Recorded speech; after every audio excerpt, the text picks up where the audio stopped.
Hello everyone. आज हम लोग स्टार्ट करने वाले हैं कक्षा 10th की मैथमेटिक्स की क्लासेस। ठीक है, तो आज हम लोग पहला चैप्टर स्टार्ट करेंगे जो कि क्या है, वास्तविक संख्याएं। ठीक है, तो वास्तविक संख्याएं पढ़ने से पहले हम लोग पहले देखेंगे कि संख्याएं कितनी प्रकार की होती हैं। संख्याएं कितने प्रकार की होती हैं? तो संख्याएं हमारी दो प्रकार की होती हैं। एक होती हैं वास्तविक संख्याएं और जो दूसरी होती हैं वो होती हैं काल्पनिक संख्याएं। काल्पनिक संख्याएं। ओके, तो देखिए आप लोग का चैप्टर क्या है, वास्तविक संख्याएं। और एक वास्तविक संख्याएं होती भी हैं तो हम लोग को ये तो कंफर्म है कि पढ़ना ही है, लेकिन जो काल्पनिक संख्याएं 10th के सिलेबस में नहीं है तो इसलिए हम लोग इसको नहीं पढ़ेंगे।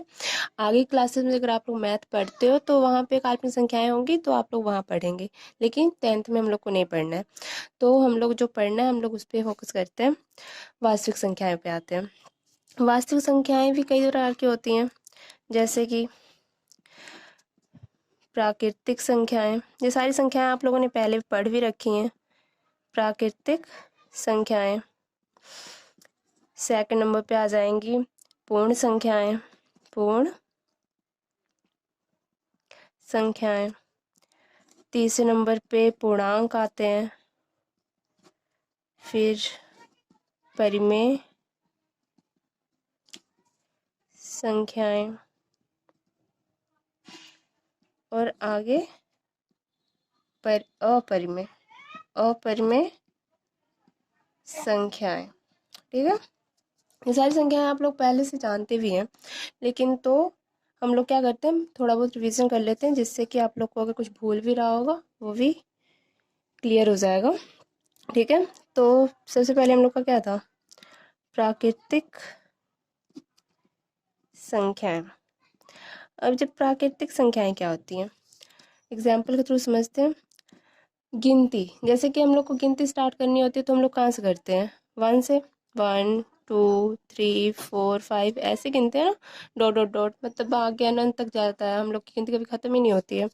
तो यही जो गिनती होती है समझिए वही क्या है, प्राकृतिक संख्याएं होती हैं। ठीक है, और उसके बाद हम लोग का आता है पूर्ण संख्याएं। अब पूर्ण संख्याएं क्या है, देखिए जो हम लोग की प्राकृतिक संख्याएं हैं, प्राकृतिक संख्याओं में ही अगर हम लोग जीरो को भी सम्मिलित कर लें, 0 1 2 3 4 5, ये भी अनंत तक जाएंगी। ठीक है, तो यही जब प्राकृतिक संख्याओं में जीरो को भी सम्मिलित कर लिया तो हम लोग का क्या हो गया, पूर्ण संख्याएं हो गई। ठीक है, याद करने का सबसे इजी तरीका होता है ये। तीसरे नंबर पे आएंगे पूर्णांक। अब पूर्णांक क्या होते हैं, पूर्णांक देखिए ऐसे, जो पूर्ण संख्या है वो सारी तो पूर्णांक में आएंगी ही हम लोग की, लेकिन इसमें क्या होंगे, जो माइनस वाले भी ऐड हो जाते हैं अनंत। जैसे इधर हम लोग अनंत तक बढ़ते हैं वैसे ही इधर भी हम लोग को बढ़ना है, तो ये सारी इसमें निगेटिव पॉजिटिव और जीरो मतलब सब शामिल हो गए, वो सारे क्या हो गए, पूर्णांक। चौथे नंबर पे क्या है, क्या थी, परिमेय संख्याएं। परिमेय संख्याएं। अब देखिए परिमेय संख्याएं क्या होती हैं, ऐसी संख्याएं जो जिनको हम लोग क्या करें, पी वाई क्यू के रूप में लिख सकें, जहाँ पे हम लोग का क्या होना चाहिए, क्यू नॉट इक्वल जीरो, मतलब क्यू का मान जीरो नहीं होना चाहिए। ठीक है, और भी कंडीशंस होती हैं, जैसे कि पी और क्यू जो हम लोग के क्या होने चाहिए, पूर्णांक। ऊपर हम लोगों ने पढ़ा ना पूर्णांक, तो पूर्णांक होने चाहिए। और उसके बाद जो HCF आएगा हम लोग का किसका, पी और क्यू का, वो हमेशा क्या होना चाहिए, 1। ठीक है, ये 1 होना चाहिए। जब ये सारी कंडीशंस फॉलो करेगी कोई भी संख्या तो क्या हो जाएगी, परिमेय संख्या। ठीक है, एग्जाम्पल के थ्रू समझ लेते हैं। मान लीजिए अगर हम लोग के पास जीरो है तो जीरो क्या हो जाएगा, जीरो परिमेय संख्या होगी, हो जाएगी आराम से। लेकिन वहीं अगर हम लोग का 1/0 तो क्या जी परिमेय संख्या होगी, बिल्कुल नहीं। क्यों, क्योंकि ऊपर ही हम लोगों ने लिखा है क्यू नॉट इक्वल जीरो, मतलब क्यू का मान जीरो नहीं हो सकता, तो इसलिए ये नहीं है। आगे मान लीजिए 1/3 लेते हैं तो ये हो जाएगी, बिल्कुल देखो p/q के रूप में ये है ही। q नॉट इक्वल 0, q का मान 0 नहीं है। p और q पूर्णांक होने चाहिए तो पूर्णांक भी है, और इन सबों का अगर HCF निकालेंगे ना तो हम लोग का 1 ही आएगा। तो इसलिए ये क्या हो गया, ये परिमेय संख्या हो गई। ठीक है, तो ऐसे ही आप लोग पता कर सकते हैं परिमेय क्या होती है। अब आगे हम लोग का क्या आएगा, अपरिमेय।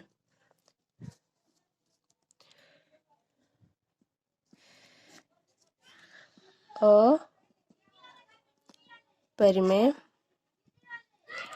संख्याएं। अब देखिए जो परिमेय संख्याओं की जो कंडीशन थी वो फॉलो नहीं करेंगी वो संख्याएं, तो वही क्या हो जाएंगी, अपरिमेय संख्याएं। तो एक तो ये तरीका है अपरिमेय संख्या पता करने का, और कुछ बेसिक चीज़ें होती हैं जिससे आपको डायरेक्ट देख के पता चल सकता है कि ये अपरिमेय है। और वो क्या होती हैं, जैसे कि अंडरूट में क्या है, अभाज्य संख्या। अभाज्य संख्याएं क्या होती हैं, जो कि सिर्फ स्वयं से विभाजित होती हैं और एक से, वही अभाज्य संख्याएं होती हैं। तो अभाज्य संख्याओं को अगर हम लोग अंडरूट में रखते हैं, जैसे कि √2, √3, √5, √7, ऐसी बहुत सारी अभाज्य संख्या होती हैं। जिस सब इन सबको देखते हैं हम लोग क्या कह सकते हैं, ये अपरिमेय संख्या है। जब भी कोई अभाज्य संख्या अंडरूट में होगी तो वो अपरिमेय संख्या ही होगी। और भी होते हैं, जैसे कि कोई एग्जाम्पल ले लेते हैं, 1.001 00001 ... इस तरह की कोई संख्या मिल जाती है तो ये परिमेय क्या अपरिमेय, ये देख के आप बता सकते हो। कैसे, पहले देखिए अशांत है, मतलब शांत नहीं हो रही ना, मतलब आगे बढ़ती जा रही है, मतलब ये अशांत है। और दूसरी अनावृत्ति है। ये अनावृत्ति का मतलब देखिए सेम अंक नहीं है जो कि रिपीट हो रहे हैं हम लोग के, अलग अलग। जहाँ पे देखिए, जहाँ पे क्या है 2 बार 0 आया, जहाँ पे क्या है 3 बार 0 आ गया है, तो इस वजह से सेम भी नहीं है, तो इस वजह से ये अपरिमेय संख्या है। लेकिन वहीं अगर मान लीजिए आप लोग को ऐसा कुछ दे देता है 1.2 पे बार, बार का मतलब क्या होता है, 1 2 क्या है, बार बार रिपीट होता जाएगा और अशांत रहेगा। तो अशांत तो ये भी है, लेकिन यहाँ पे क्या है, जो जो 2 है ये एक ही अंक बार बार रिपीट हो रहा है, इस वजह से ये अनावृत्ति नहीं है, आवृत्ति है। तो इस वजह से ये क्या हो जाएगा, ये हो जाएगा परिमेय संख्या। और ये सब क्या थी, ये भी अपरिमेय था और ये भी अपरिमेय था, लेकिन ये वाली संख्या परिमेय हो गई है। ठीक है, तो आई होप आप लोग को ये पांचों समझ में आ गए होंगे। उसके बाद एक और हम लोग का परिमेय है, हम लोग उसको समझ लेते हैं, पहला चैप्टर क्योंकि उसी पे है। और वो कौन सा परिमेय है, यूक्लिड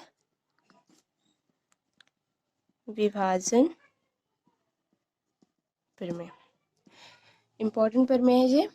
पहले तो पहला चैप्टर आप लोग का, ऊपर से ये क्वेश्चन भी आते हैं इससे, तो इस वजह से ये इम्पोर्टेंट हुआ, तो हम लोग इसको समझते हैं। इसको समझने के लिए मैं आप लोग को एग्जाम्पल के थ्रू भी समझाती हूँ।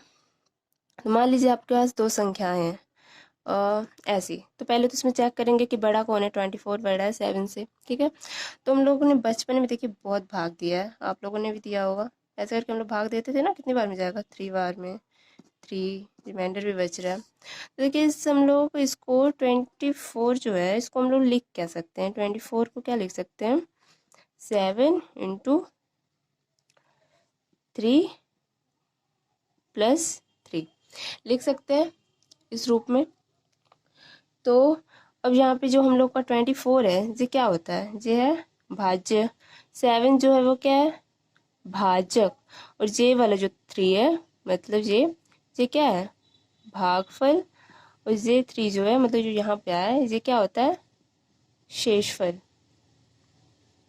ठीक है, शेषफल। अब इसी को अगर देखिए, भाज्य को अगर हम लोग a लिख दें, भाजक को b, भागफल को हम लोग q और शेषफल को r, तो इसको हम लोग अगर सही से लिखें तो क्या हो जाएगा, a = b q + r।